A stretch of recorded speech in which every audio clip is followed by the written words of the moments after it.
What's up, guys? Okay, This is... Oh, you're talking. What's up, Sorry. guys? What's up? How do we do the intro? I don't know what to do.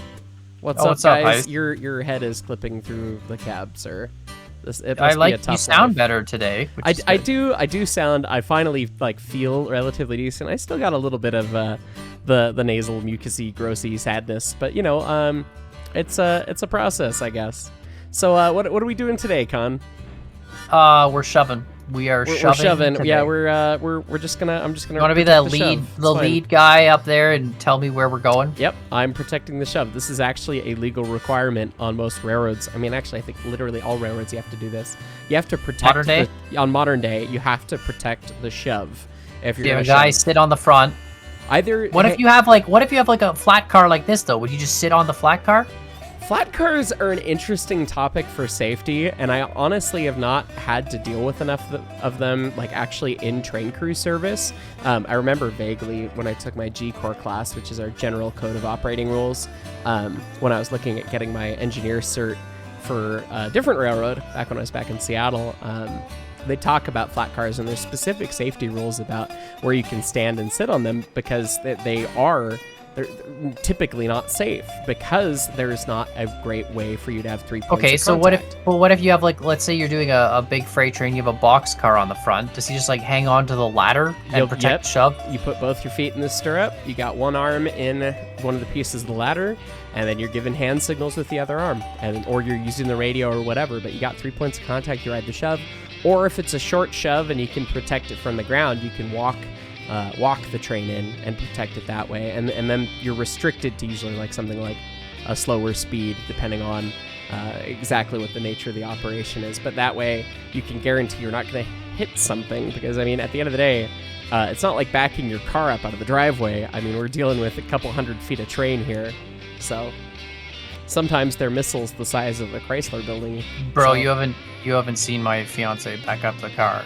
You might as well be 100 feet. Might as well be backing up a train. It might as well. The other day it was so funny. Man. We had a huge snowfall. We had 40 centimeters in about 4 hours. Oh wow, which is that's a lot. That's more than a foot for those of us in a foot and a land. bit of snow for you Freedom Unit people, and yeah, it was pretty rough. And then so I get progressively lazier as the winter goes on, and I have a 2-lane driveway. But as the snow falls, I start shoveling. The sides get built up so much that you start losing driveway space. Right. So I'm down to a single lane now. Just because I couldn't it doesn't keep shoveling. Thaw. Oh, man. Well, it's still cold out, so it hasn't thawed yet. So I'm down to a single lane driveway, and I had to go outside and direct the fiance, give her hand signals so she could back out the driveway and not get the car stuck in the snowbank, right? So oh my goodness, Canada problems. Kind of funny. That is funny. Yeah, I mean, I could be more, I have literally on either side of my driveway, it's 4.5 feet tall snowbanks, and they're wide, and I was I get lazier as the year goes on, so I shovel the steps so you can get to the front door and all that, but then I just get lazy. I'm I'll just lose a foot of driveway on this snowfall, and you move the bank out, you just shovel a little close, you know what I mean? So you don't have to lift it up the whole bank each time. Right. It is what it is. It's not a big deal. I am so over snow and the winter. I'm from Seattle originally, right? So I'm used to where it never snows, it just rains. It snows you might get a snow. You don't guaranteed get a snow, but once every other year, you're pretty much guaranteed a snow. And then the whole city just turns into pandemonium because they own a whole total of 6 snow plows. Yeah. And God help everyone driving in the snow. I mean, it's a disaster. So there's an inch of snow on the ground. The city's closed, school's closed. I had a day off from school for a snow day when it threatened to snow, and then it did not snow. They were so we don't worried get that. We don't get snow school. days Yeah. in Canada. When it was a 40 centimeters overnight, everything was plowed by the next morning. I went out at I don't know, midnight, and I was up till 4 a.m. shoveling. Right. And it is what it is, and then the next day, everything was open, and the roads were plowed, and everyone was moving. That's pretty much how it is in Colorado as well. Yeah. But the unfortunate nature of my gig at the museum right now is that my title, my ultimate responsibility is the groundskeeper at the museum. Oh, perfect. And do you guys have a plow? Do you have to plow the tracks? We do have a plow for the tracks, but it is not in service. It needs to be restored. It's a flanger plow. It's actually pretty cool, but it needs to be restored. And actually, the one time I've really plowed snow on the railroad, we didn't use the plow at all. We just used the 346 with just its pilot, and I was shocked. I mean, we were plowing through 2 foot of snow, so you're talking, something like 50, 60 centimeters in there, and it just, did not care. The boiler tube pilot, the snow just welded itself to itself and then just kind of rode up. And I mean, she had this huge plume of snow coming up to the smoke box, almost to the height of the headlight, but 346 cleaned the railroad out. But we have this museum that we have to keep open for the public and stuff. And man, I have to shovel or snow blow all of the pathways. And it has reliably snowed every single Wednesday so much that I gotta get the snowblower out the past 7 or 8 weeks in a row, and it's what am I doing early in my work week? I am clearing all of the snow off the pathways. 99% convinced. Actually, no, I'm 100% convinced that all of my exercise in the winter comes from shoveling snow. I would not be surprised. That's pretty much it. Very much me. In the summer, I play some summer sports and stuff. I get outside and all that, and go swimming and that kind of thing, and stay in the winter active, you shovel the snow. In the winter you just shovel snow because it's you can't go to the pool. The pool's closed. It's pool's closed due to ice. Due to it's cold. Yeah. Yeah. But we have a pool in our backyard, and it's every year we close it, so there's a cover on it. What's the point? I guess it's really nice for the 3 months, but it's great for the summer. You open it up, you have maybe 4 or 5 months of it, and then I know everyone's why do you have a pool in Canada? Shut up. It's we can enjoy it. Listen, we go swimming in cold water. Okay, that's just the reality of Canada. And if you don't like it, then the Puget Sound back home in Seattle. Yeah, we just it's cold. Deal with it. Right. I could not believe it. I was so surprised the first time I set foot in the Atlantic. I'd been used to the Pacific the whole time, Pacific Ocean. I'm from the Northwest of the U.S. and everything. I'm just used to you don't put on a bathing suit, you put on a wetsuit, and then you go and you go have your fun that way.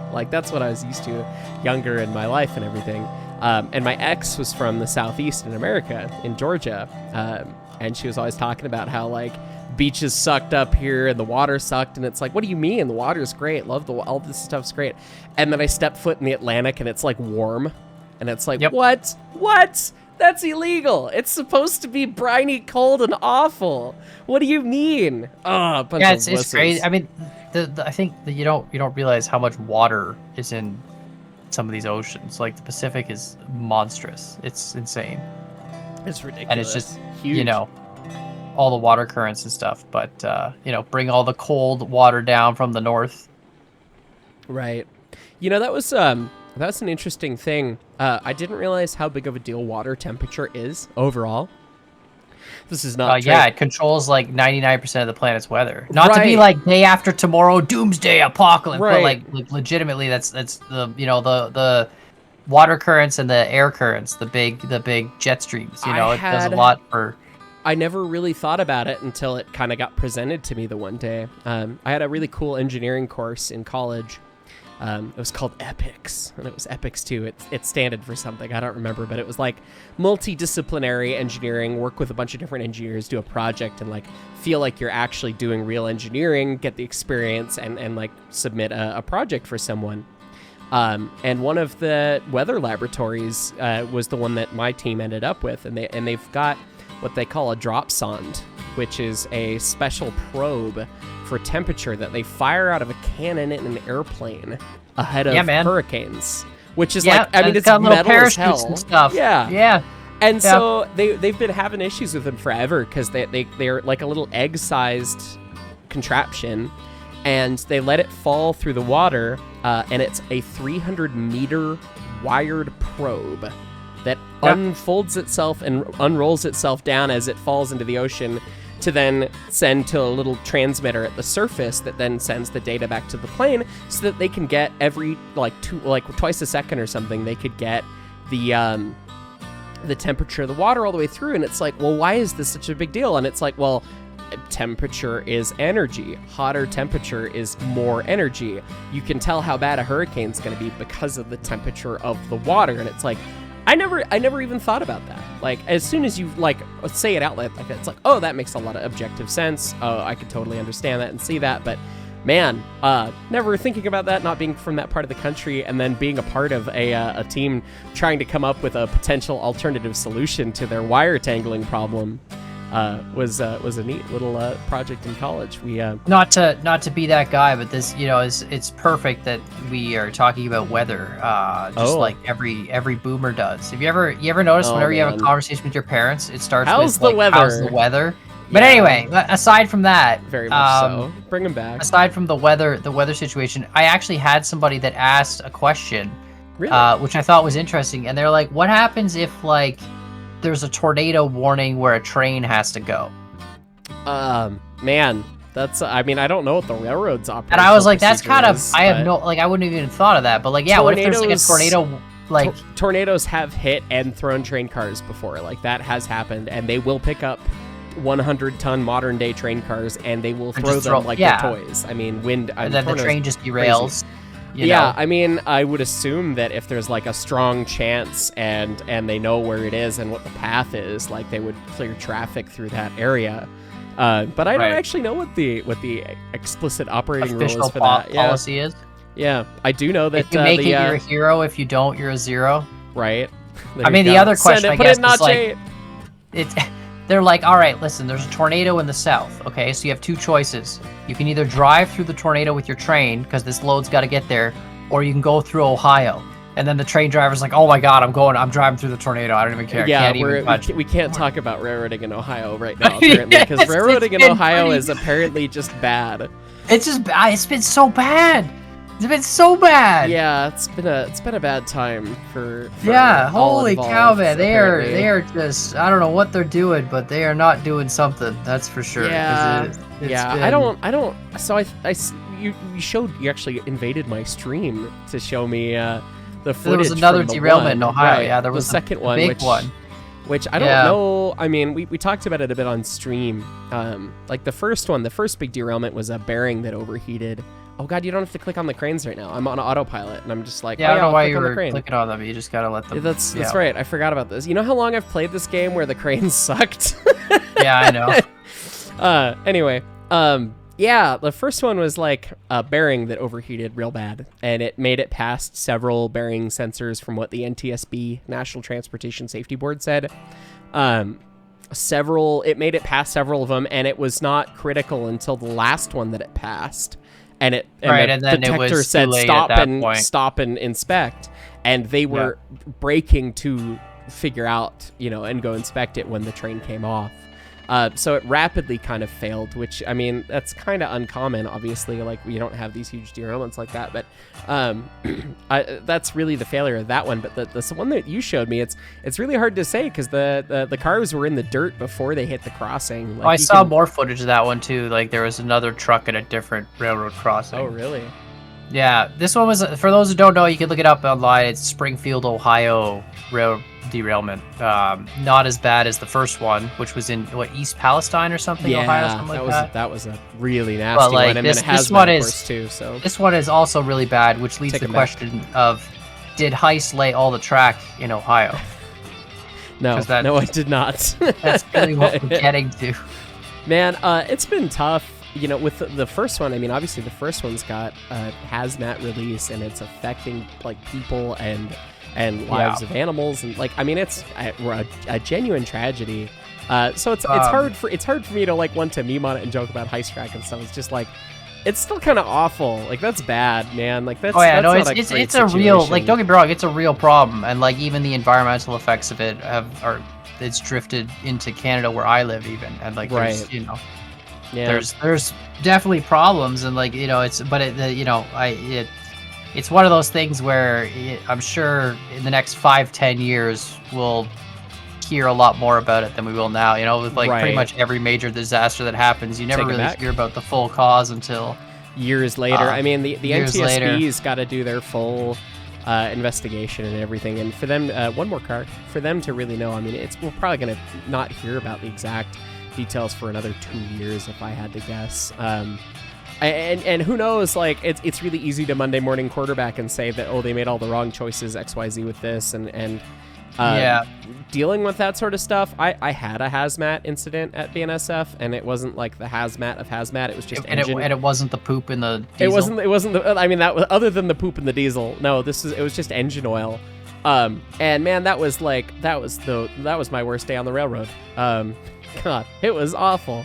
And like being a part of that process is awful and anxiety ridden, and like I just feel really bad for the folks who are having to make the calls and all that stuff with that, because I mean that is not an easy thing to deal with, and I'm sure that everyone's talking about, oh, then why did they choose to burn it or do this? And it's like, well, I mean, there's a lot of armchair quarterbacks out there, but we don't know what the we'll talk about it in 2 years and we'll see what happens. Oh, bring him back, Con. Keep going, another half car back.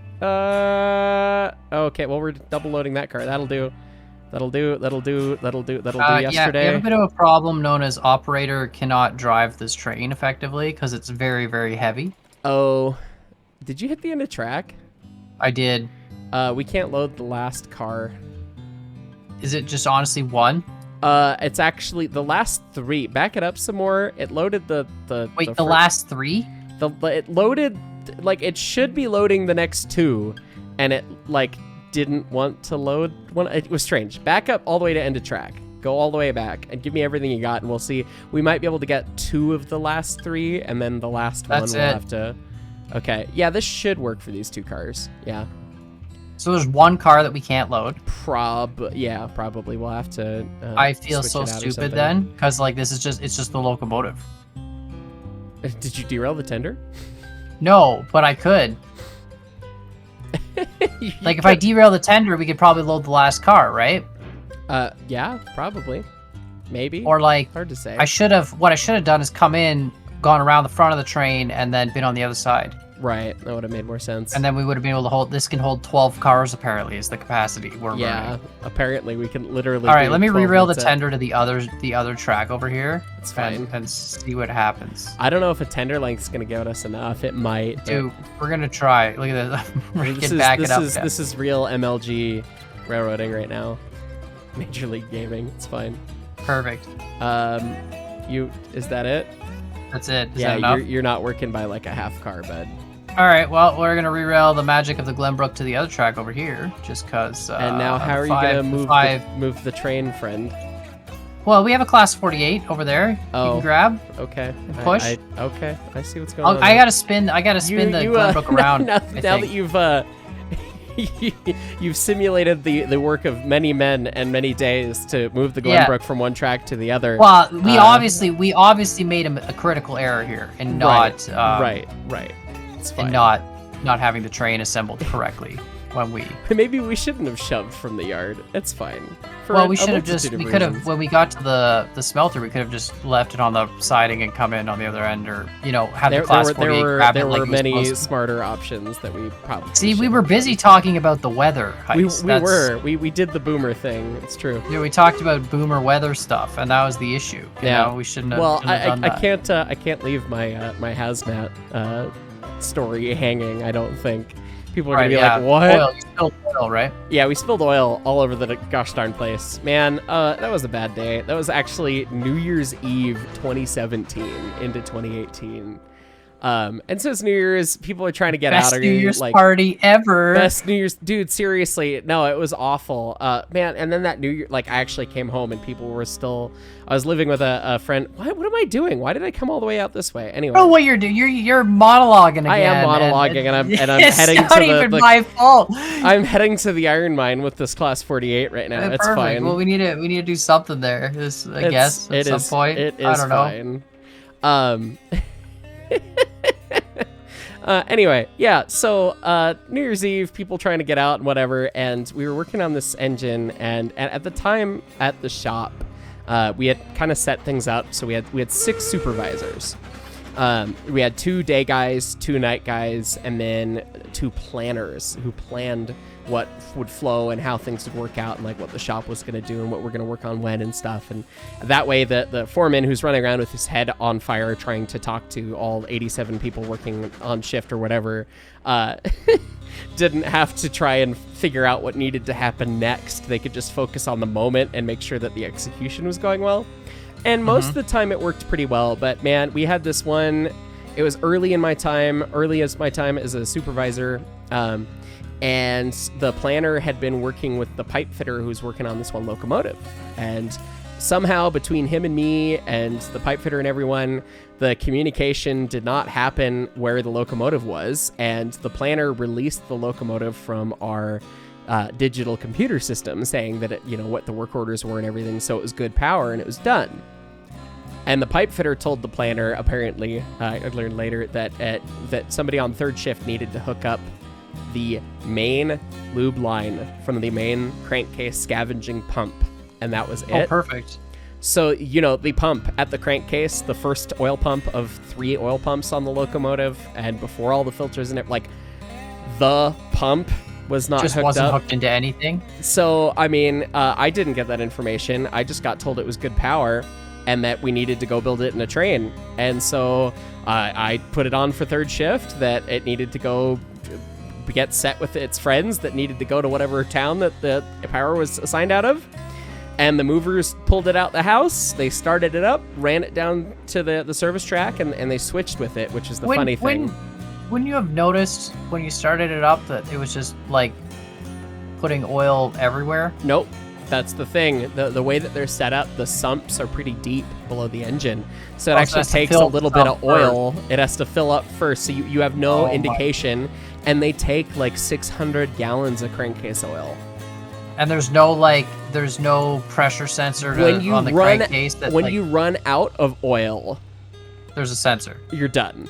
You have a low oil or a hot oil button that'll shut the governor off. It's mechanic. This is an older EMD locomotive where it's still mechanical fuel injection and everything. Is that all full?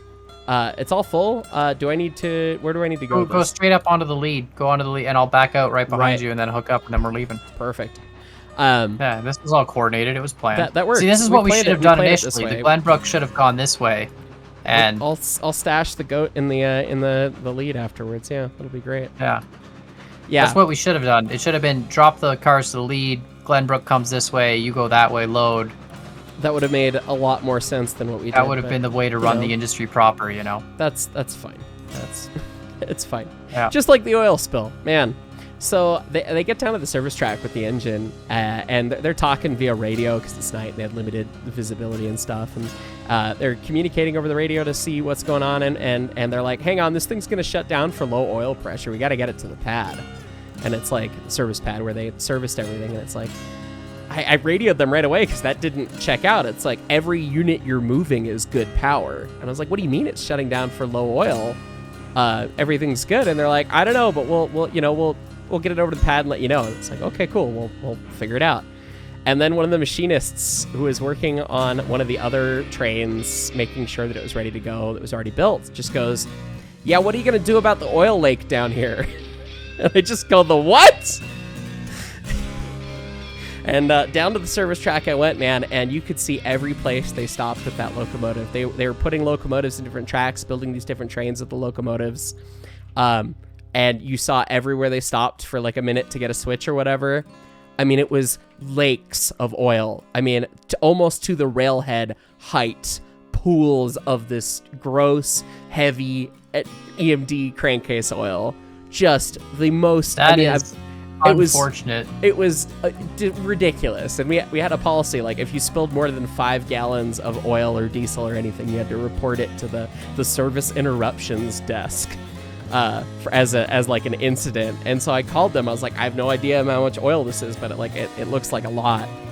And we had to stay late and get all this paperwork figured out and junk. And it was a nightmare. And they ended up having to call out contractors. They had to dig all the ballast out and remediate the area and put fresh ballast in because it had all been contaminated with engine oil. And Interbay, the shop is actually built. It's called Interbay because it used to be a bay, and the Great Northern filled it in to make their yard and shops. The original roundhouse was gone because it was below the flood level. It was below the levee level and everything. And so the new roundhouse, which is 1929, that we used as the shop, was still really low down. And so it's anything was an environmental nightmare because all the drains went out to water and stuff. And it's this could cause a huge problem. And I mean, what an effing nightmare, man. I mean, it was awful. So I mean, I really sympathize with folks who got to deal with that stuff, because like in the moment it's just panic. Like that sucks. There is nothing fun about that. I went down there with a roll of these like industrial oil absorbing pig mats, what they called them. But there was nothing you were going to do with that. Went and used Bounty, because it's the quicker picker upper. Are you sponsored? Right? Are you doing a sponsored ad right now? Is that, one sheet is all it takes, I hear, of Bounty, and it will absorb. Not for 600 gallons of crankcase oil, my friends. One sheet of Bounty will absorb more oil than 6 sheets of the competitor's brand. Oh man, it's good. Good to have sponsored clips. Do you remember those commercials? They're always great. And then it's like, yep. Then it always have some mysterious blue liquid that looked like dish detergent or something, and that would be, what they're picking up. That was great. I just picture you out there now with like a roll of toilet paper, and like you got like a roll of toilet paper in your hand. An industrial roll of toilet paper. Yeah, facing 600 gallons of oil, and you're just like, well, gonna need more toilet paper or more paper towel. Yeah. No, that was the God. That happened at like 1:30 in the morning of 2018 New Year's. Like it was a great New Year's Eve. Other than that, like we got meals for the guys for all the holidays. So it was a holiday. You did the math on this train, right? Not to interrupt, but you did the math on. We did. Yeah, it should be good by like 40,000 pounds. You might run just seems like we're slowing down at full reg. It's 39 cars. Open it wide open. I am wide open. You're fine. You'll be fine. I mean, the math says you'll be fine. Whether or not the programming says that is a different thing. But worst case, turn on the bell. I've heard that's the new hip secret thing. The bell's so quiet, like I can't even. It's so quiet, but it apparently adds tractive effort. Actually? Yeah, people have done tests, and it apparently adds like 10% or something. What? Yeah, I haven't tested it myself, but that's what I've heard. That ringing the bell. It's like saying if you paint flames on the side of it, it'll go fast. Dude, my GTO's painted red, so it's faster. Oh yeah, it's 10% extra speed right there. Because it's painted red. Dude, I put a chrome air cleaner on it, and that added like 50 horsepower. Like just there. Chrome air cleaner, man, you're going fast. Yeah, for sure. I mean, I don't think you understand how this works, man. Exactly. Yeah, no, so... Same sense, too, if you get that Sparco steering wheel, then another 10%. Oh, dude. Particularly if you put a harness, and like a 5-point harness and everything. No, that's 20. That's like 25%. You're going fast already. Yeah, like... Why don't you guys have a locomotive with a 5-point safety harness? All of a sudden, like, stupid 1990s hip-hop, weird art, like, that music starts playing, and then, like, Dominic Toretto just appears. And you're doing 90 mile an hour, like just like that. You have to have like one of those like not quite a mullet haircuts, You can have, what I mean? You can have anything you want. It's more like it's like a lazy mullet, like you just let your hair grow a little too long, but it's not like a full-out mullet yet, Right, the Hollywood mullet, yeah. Yeah, and then you got to have like, I'm thinking like it's that early '90s like bright fluorescent colors, you know what I mean? Like the early '90s, like pink and orange jackets, you know what I mean? Like late '80s, early '90s. Yeah, exactly. Yeah. You can have anything you want so long as it's a Corona. There you go.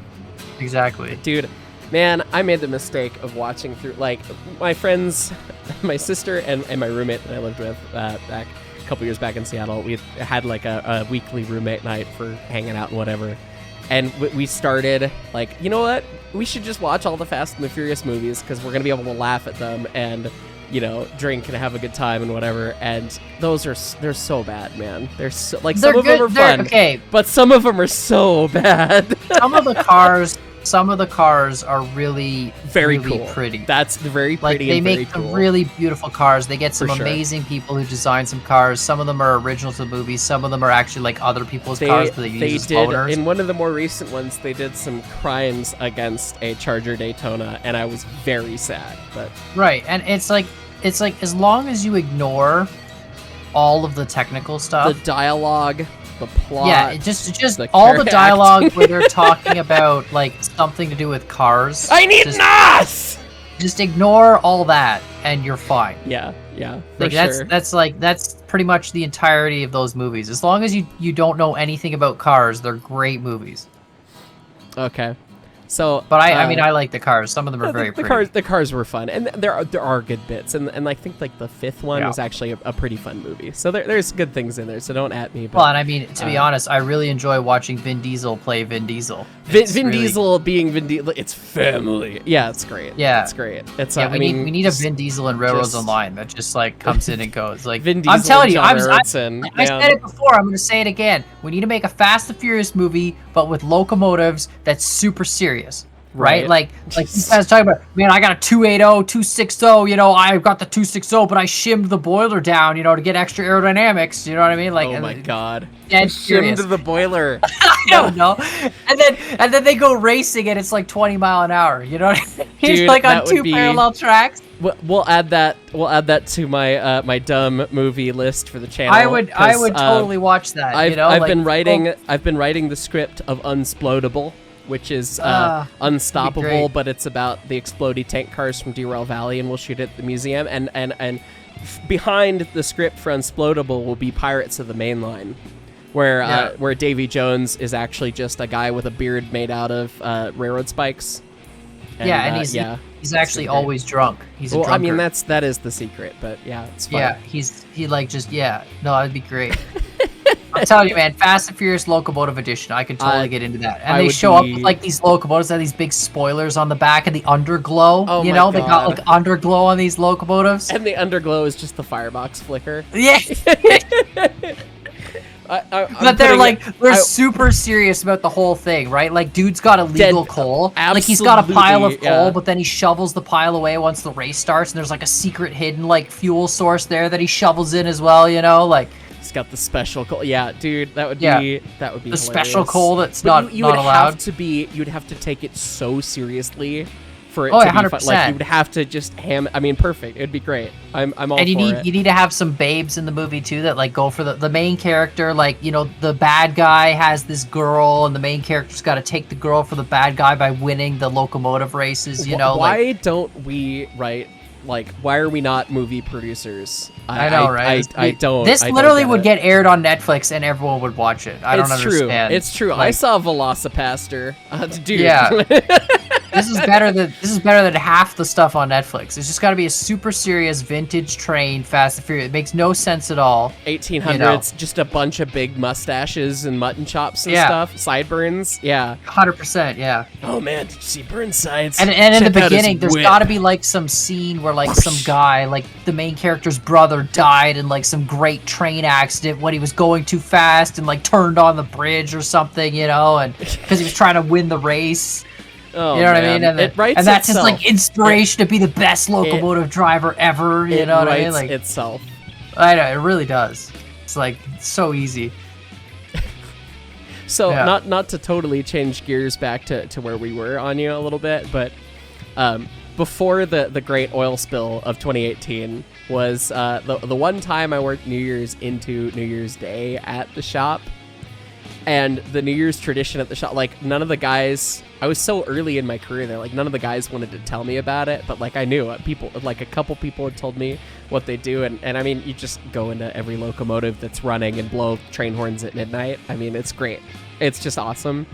But, I remember doing the third shift brief. I think your museum is right next to some residential housing, right? Oh, God. Well, yeah, the museum is, too, but the BNSF, the Interbay Shops, I mean, that's right next to Magnolia, which is, like, big money Seattleville, right? So they actually had a noise ordinance against us where we could not load test the locomotives on third shift unless we had them in the sound cell, which was kind of an acoustically treated building that would limit the amount of radiant sound coming off the engines when they're load testing, because when you hook up load test on the engines, most of them are self-load equipped now, where you could run the motors or the alternator against the dynamic brake grids, the big resistors, the giant toaster on top of the engine. So you could put a load on the engine and the alternator to simulate like it's running wide open throttle while it's sitting still. Some early ones didn't, and we had to kind of like do a goofy. So you're not thing, you're not running the electric motors at all. You're just running the diesel. You're just running the diesel engine and the alternator wide open, like you're providing full power to test it, and that's necessary for a lot of tests on the locomotive. How do they engine. deal with electric motors wearing out and the inefficiencies of that? Because like eventually you'll have to balance the motors one to the other, right? Or do they auto? Oh, all of the encoder? motors. I mean, you're. It doesn't really matter if they're a little out of balance with each other, motor to motor. But I mean, at the end of the day, it was almost you'd sometimes have a motor failure, but the motor was never the problem with those engines. It was the traction motor or the actual gear case between the traction motor and the axle that would lock up. And then but they're like big brushed motors, right? So like eventually bearings in them are going to wear out. The brushes will wear down. Sure, they do. The brushes, you change brushes, you inspect them every 184 days, and then every 368, which is the annual inspection, you would change them regardless on every rotating piece of equipment, the alternator, the oxygen, the traction motors, everything. But yeah, I mean, the motors do wear out and stuff, but the wheels would wear out before the motors would. And at that point, on the scope of a big railroad like that, you would ship the whole combo. They call it a combination combo wheel set, axle, and the traction motor. You just ship it back to GE or EMD or whoever and get new wheels put on it, and they rebuild the motor and all that stuff. Like, we didn't do any of that. We never tore into any of the guts of the motors other than changing brushes. But anyway, the whole point of that, we're getting back from load cell testing and stuff and making the engines run really loud. So we couldn't be loud on third shift by ordinance, by a local ordinance. We literally legally could not have the trains be loud. But man, New Year's came around and train horns at midnight, man. I did the third shift safety briefing. Every shift right on the dot started with the safety briefing. And it was this whole big thing and this whole show. And I know a couple of my former employees actually watch the channel now, which is kind of hilarious. Hi, guys. But it was this whole thing. And I remember ribbing the third shift guys during the briefing, like, so what are we doing at midnight, guys? And everyone was like, we ain't telling you. Fresh meat. Like, nah, we don't do anything. And it was like, come on. I know, we're going to have fun. Eventually it got to the point where, like the third shift briefing was super relaxed. We'd all sit down and just sit there and chat and shoot the crap a little bit, and it was fun. But God, man, the first shift briefing with all the people and everyone and all the personalities and the drama and the shop, everything. Oh man, that was, those briefings were always a joy. Oh man, upper management's there too. Oh yeah, fun stuff. Look at all that pap. I try not to think about my toilings with management. You're a wise man. We almost have 100 tools here. We could load 3 boxcars and wait for 2 hours. The tools are going to fill up, which is good. And this train is really, it's going to make us a lot of money. You're in my company, right? Because I've got the cash currently. Let me set that up. You do have the wallet. But this is going to make us a fair amount of money. And then, we're going to be able to have the ironworks really just filled with products, I think, which will be nice. Because then I've already connected the oil well. You might have seen that switch section. I did see that switch, yeah. I did connect it. It's a pretty easy industry. I just built. It's a pretty simple setup. You'll see when we get there next episode, probably. But it's flat. I mean, it's right off the main. It's just like it's flat, and there's like no effort required. So I just kind of put a loop there and some stuff and some switches and things, and easy money. So now we'll be able to supply it with everything it needs, which is wonderful. Right. And then we'll be good to go making oil, and then we'll have to connect to the refinery and get some tank cars. But I feel like maybe with this supply and the next supply, we might have enough to buy another engine at some point, which would be nice, like a big road engine. That'd be exciting. Because it will be number 13, so we've got to really think about. We gotta figure out what we want to do, and it depends on if we want to have the unlucky 13. Or if we want to make a joke with 21, which is the next one. I mean, my vote these days, originally it was going to be 13, the Kenosha, to be unlucky and funny, but yeah, it's only 21 because you Americans and your our stupid drinking laws, drinking age. Yeah, but I mean that just fits for 21 to be Kenosha based on that, because I mean it's an American game and everything. I think that should be the Class 70. So I don't know what we should get next. Actually, we should probably figure that out. Keep it. That's a pretty decent speed. You could go a smidge faster if you want. So here's the thing. Right? Okay. I'm trying to think of the physics of this. If we're moving at a constant speed and we lose weight. Okay. We'd still be moving at a constant speed. I mean, it would depend. If you threw the weight backwards, you would gain momentum from it. But if you threw it off the side, technically you wouldn't gain anything from it. Right. But I mean, if you were at a constant throttle, you would technically then we would speed up. You'd be speeding up. But I mean, I don't know. The mass gets less. But we're like, yeah. Bunch of silly physics equations. Yeah, I was just thinking about it because I was like, we shouldn't be speeding up at all. We're somehow slowing down. I think that might just be rolling resistance, though. It is, yeah. Rolling resistance is modeled. Yeah. And wow, we actually managed to stock up a little bit on raw iron in here. I've still got to get this last cars going off. I think the products are full. We have 12 raw iron here. We have 3 lumber, and then I'm sure we've still got the pile of coal. Yeah. Either the products are full or it's not enough lumber. Maybe it needs 4 lumber. Maybe it needs 4 lumber or the products are full. Yeah, that's exciting. Yeah. I mean, I can go look real quick. You might as well highball and I'll meet you in a sec. Worst case, I can get to a telegraph house ahead, but I'll go take a look-see over here. We're close on pipes. We're 96 out of 100 pipes. And yeah, I guess it does need full 4 lumber, I guess. 96 out of 100 tools.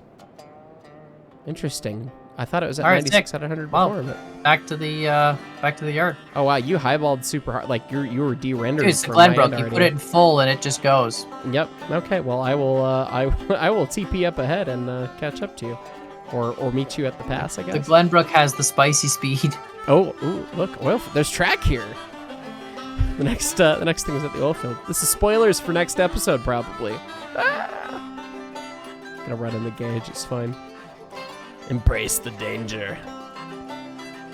It's actually in the rule book on the railroad that you should not go into the gauge, or you must not go in the gauge unless it is necessary for your duty. Because being in the gauge is dangerous. So. All right. Well, that was exciting. Yeah. I'm up to $4,200. Oh my God! You just blitzed right. But by the time I even vaguely got there, you're already at the yard. Like I was at the Y. It's like literally like it's like 500 feet that way. It really is. We're not that. Our yard is very large. Like it takes up this whole passageway, which is nice. But it's like we're literally 500 feet down the road. I always forget that. I've never set my yard up here before. You want to send me into the yard there on that? I will line you in. I'm not gonna go hump these because we're gonna use them again. So I'm just gonna keep them on this track. I might pull the Glenbrook off. At least. Yeah, exactly. Just get off the main. But yeah, I guess I want to park this up real quick and just take a look at the engine catalog because I mean I want to see what we've got. Figure out what we should do next. Yeah. Yeah, we might have to bite the bullet and buy a Shay. Oh, come on. I don't really want to. I don't even know what we use the Shay for, but we should. It is new-ish, I guess. Do we perma-weld the snowplow to it so it goes somewhat less slow? I wonder what happens if we put the snowplow on the track in the summer. Does it still show the snow animation, do you think? Oh, I haven't tested that. I have been told that we're gonna go do that. Hold on. We're gonna go. Oh God. I disconnected. Okay, hold on. What do we got for engines? Let's take a look at this. So we've got the hand car, the Porter. We could have another Porter, the Porter 2. No. Okay, well, that was vetoed. Could make 2 Porters into a Fairly, just like make a... Come on. Okay, well, we won't do that. There's the Montezuma, we got one of those. We haven't bought a Eureka yet, actually. And with your straight line rail company history, Eureka might actually make the most sense as lucky number 13. Eureka is kind of cool. Yeah, I lost like 3 Eurekas somehow. I don't know how it happened, but maybe we haven't bought a Eureka. We haven't bought a 260 Cook, right? Or a 280 Cook. Man, we have a lot of engines still to buy. We haven't got the Heisler. The Heisler would be a good one to get. The Heisler too, that's true. Shays. Have it as another helper at the helper station. Right, because we do kind of need something at the coal mine to shove that 3% up with the loaded trains, Yeah. Cookie 260, very good. I mean, okay, I'm just saying. Cookie 280, apparently very fast. The Shay has the same tractive effort as the Eureka almost. And the Eureka's faster, so Eureka, got it. Wow. Oh, and the Class 70 that's got the American flags back on it, but they're the wrong American flags for the era. Yeah, well, again, we're going to, we need a Shay. We need a Shay at some point. We do need a Shay at some point. You know what I say we use the Shay for? And this is going to sound terrible, but I feel like we use the Shay as the permanent humper. It would be good at the hump yard. You just put it at the end of the hump, like the hump lead track here, right? We come in. Lives there, yeah. Lives there. It just humps stuff all day, and like that's just it. It's the humping. That's the life, man. That's clean living. Because I mean, it'll be slow, but you can just have it. It'll have enough power to push over the hump, like because it's only humping empties. So. Yeah, because all we have left is the Porter 2, the Eureka, both Cooks, the Heisler, the Shay, the Cook 260. We have a lot of engines left, actually. We still half of them. Yeah. All right, we gotta hook this snowplow up though. This is gonna be legit if this works. Yeah, if it tosses snow animations. If it tosses snow, I'm amazed. If it tosses snow, I'm gonna uninstall the game right now. I'm gonna have my mind blown, dude.